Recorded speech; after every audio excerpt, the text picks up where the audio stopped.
कधी-कधी काय होतं, आपल्या घरामध्ये रताळी अशीच पडून राहतात. तर त्या रताळ्यांचं आपल्याला काय करायचं हे काही समजतच नाही. तर तुम्ही अशा प्रकारे या रताळ्यांपासून छान असा पदार्थ बनवू शकता. तर काय करायचं इथे बघा, मी हे 2 रताळे आहेत, ती छान अशी उकडून घेतली आहे. कुकरमध्येच उकडले आहे, म्हणजे पटकन हे उकडली जातात. त्याचं सगळं साल काढून घेतलंय. आता इथे बघा, अशा प्रकारे मी रताळी स्मॅश करून घेते आहे.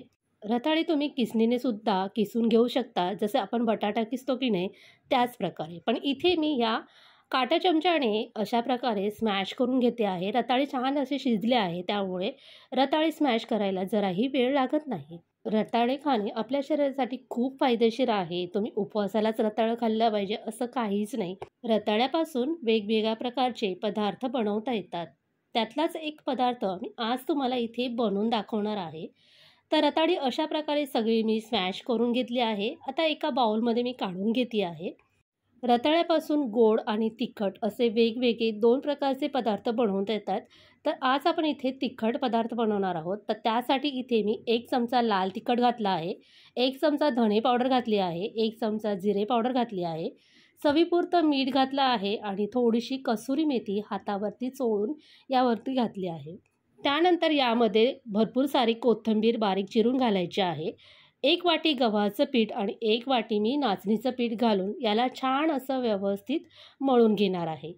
आता हे पीठ आपण तयार करताना आपल्याला जर पाण्याची आवश्यकता असेल तरच यामध्ये पाणी घालायचं आहे. इथे मी अगदी 2 चमचे इतकंच पाणी घालून याच्यात छान असा घट्ट गोळा करून घेणार आहे. जसं आपण पुरीसाठी पीठ मळतो की नाही त्याच प्रकारे आपल्याला इथे घट्ट असं पीठ मळून घ्यायचं आहे.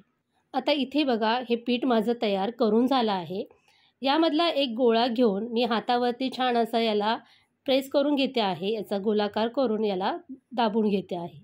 आज आपण याचा पराठा बनवणार आहोत. तर त्यासाठी आपल्याला या गोळ्याला थोडंसं पीठ लावायचं. इथे मी गव्हाचं पीठच वापरलं आहे. पीठ लावून आपल्याला याचा छान असा गोलाकार पराठा लाटून घ्यायचा आहे. आता पराठा लाटताना थोडासा फाटला वगैरे तरी चालेल, काहीच हरकत नाही आहे.